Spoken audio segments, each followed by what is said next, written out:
최상목 대통령 권한대행이 조금 전 국무회의에서 헌법재판관 2명 임명을 결정했다는 소식 계속 이어가 보도록 하겠습니다. 자, 호중수 대변인님. 네네. 최 대행이 이렇게 말했습니다. 정치적 불확실성을 종식시키기 위해서 여야가 합의된 정계선, 조한창 2명을 즉시 임명하겠다. 자, 그러니까 한 분, 이 정치적 편향 논란이 불거졌던 한 분을 제외하고 2명 먼저 임명한 겁니다. 네네. 최 대행의 판단 어떻게 평가하십니까?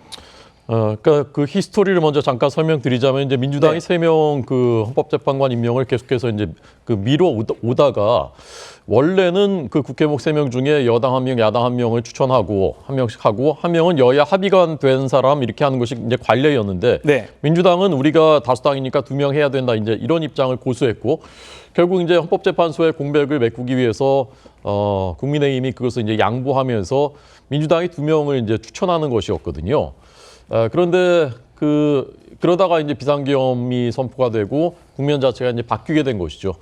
그래서 최상목 권한대행의 그 판단은 원래의 그 원칙대로 여당, 야당이 1명씩 하는 그 원칙의 그 정신에 따라서 조한창, 정계선 2 후보자는 여당, 야당이 1명씩 한 것으로 그렇게 보고 임명을 하고 나머지 1명의 후보자에 대해서는 여야가 합의한 대로 그러니까 한덕수 대행이 요구했었던 대로 여야가 합의한 것이 확인이 되면 그때 임명하겠다. 그런 그 말을 오늘 이제 국무회의에서 한 것으로 전해지고 있습니다.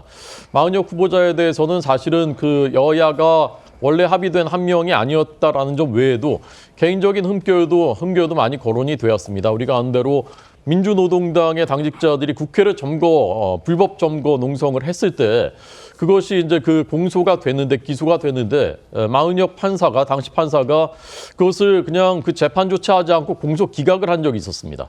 그런데 이 지금 헌법재판소가 다투는 바로 윤석열 대통령 탄핵 심판 사건은 국회에 군이 투입됐다라는 사실 그것을 이제 다투는 것이지 않습니까? 그런데 이제 과거에 국회에 불법 점거가 있었는데 그것을 공소 기각까지 했었던 그런 정치적인 편향성 그런 재판관이 이 문제를 다뤄도 되는 것인가에 대한 그 비판이 많이 제기가 돼 왔었기 때문에 네. 저는 이 결정이 현재 상태에서는 절충이자 차선이다.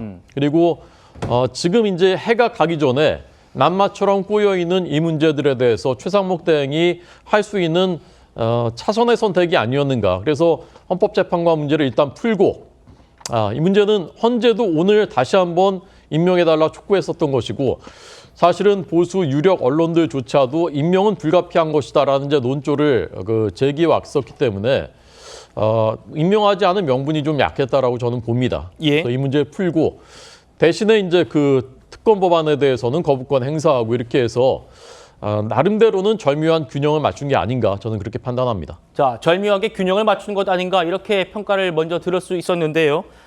지금 권성동 국민의힘 원내대표는 최상목 대행의 헌법재판관 임명에 강한 유감을 표한다 이런 부정적인 입장을 냈고요. 헌법재판관 임명하지 않으면 또다시 탄핵할 수 있다 이렇게 압박했던 민주당 아직 입장을 내지 않고 있습니다. 조금 전에 있었던 최상목 대행의 목소리 준비되었습니다. 들어보시죠. 12월 27일 대통령 권한대행을 승계한 저는 하루라도 빨리 정치적 불확실성과 사회 갈등을 종식시켜 경제와 민생위기 가능성 차단이 필요하다는 절박함에 헌법재판관을 임명하기로 결정하였습니다. 다만 여야 합의를 통해 헌법재판관을 임명해온 헌정사의 관행을 강조한 전임 권한대행의 원칙을 존중하고 그간 진행되어온 여야 간 임명 논의 과정을 고려하여 여야 간 합의에 접근한 것으로 확인된 정계선, 조한창 후보에 대해서는 오늘 즉시 임명하되 나머지 한 분은 여야의 합의가 확인되는 대로 임명하겠습니다. 자, 일단 민주당 입장이 아직 안 나오고 있는데 지금 의총 중인가요? 관석표 부대변인이? 예. 예. 근데 제가 저희 입장을 좀 먼저 말씀을 드리면 저희 민주당은요 최상목 권한대행에 대해서 헌법재판관 임명 안 한다고 해서 탄핵하겠다 이런 논조가 아닙니다. 지금 상황이 워낙 급박하고 비상시국이고 여객기 항공으로 인해서 온 나라가 지금 애도하고 있는 상황에서 1인 사역을 맡고 있는 최상목 권한대행에게 부담을 정치적으로 주지 않으려고 노력했다는 점을 제가 좀 분명히 해드리고요. 한덕수 전 권한대행은 왜 이러한 결정조차 못했을까? 이런 말씀을 드리고 싶습니다.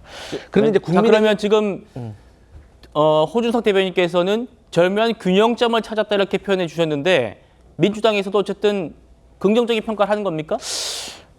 일단 당에서 공식적으로 좀 논의해서 내겠지만 네. 저는 개인적으로는 사실 100% 만족할 만한 상황은 아니다. 그 이유를 말씀을 드리면 우리 호준석 대변인께서 말씀해 주셨지만 과거에 민주당 1명, 국민의힘 1명, 합의 1명 이 조건을 국민의힘에서 내세웠고 저희 민주당은 저희가 172석이고 국민의힘이 108석이니까 우리가 2석을 해야 되고 국민의힘이 1석을 해야 된다.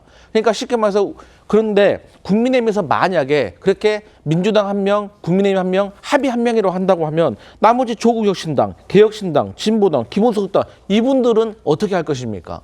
그렇기 때문에 저는 민주당, 국민의힘 합의 1명 이것은 조금 말이 앞뒤가 맞지 않는다. 그럼에도 불구하고 어쨌든 간에 앞으로 향후에 그러면 마흔혁 이 후보자 같은 경우는 이미 인사청문회를 거쳐서 국회 의결까지 끝났는데 이분은 어떻게 놔둘 것인가가 사실 궁금하고요. 또 이제 최상목 권한대행에게 여쭤볼 수밖에 없는 이유가 어떤 기준으로 그러면 마흔혁 후보자 대신에 정계선 후보자를 임명한 것인지 네. 이런 의문도 추가적으로 생길 수밖에 없다. 하지만 그럼에도 불구하고 어쨌든 2명이라도 먼저 임명한 것은 다행스럽게 생각합니다. 자, 구재랑 변호사님.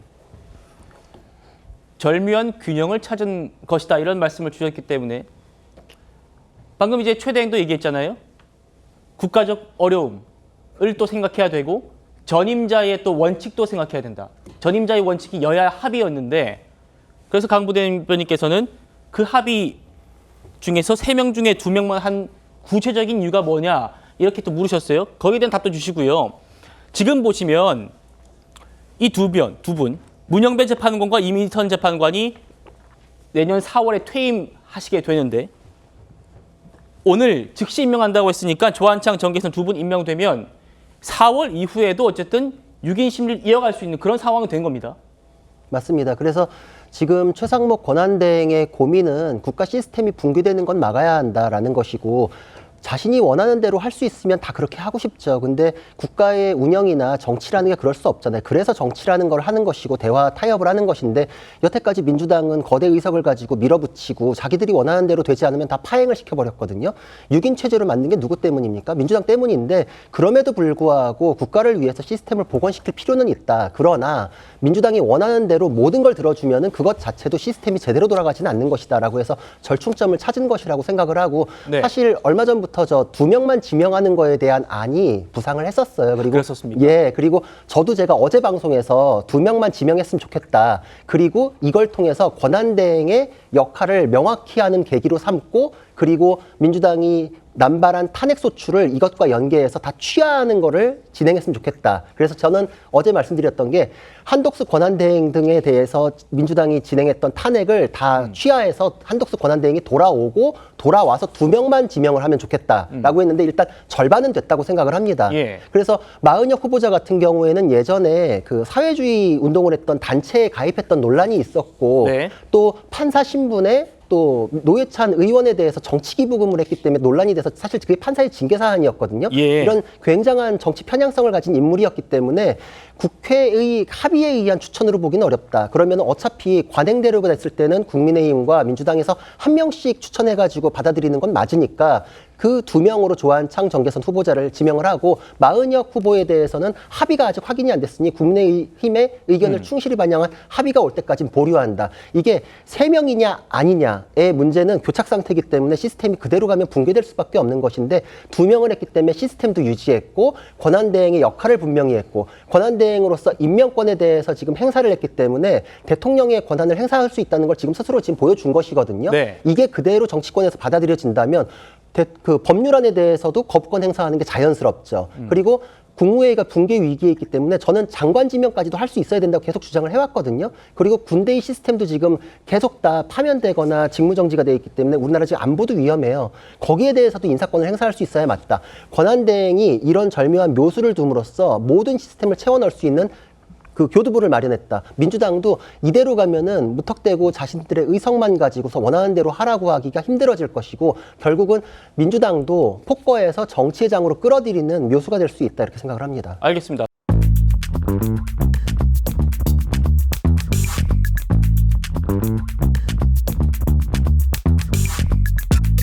있습니다.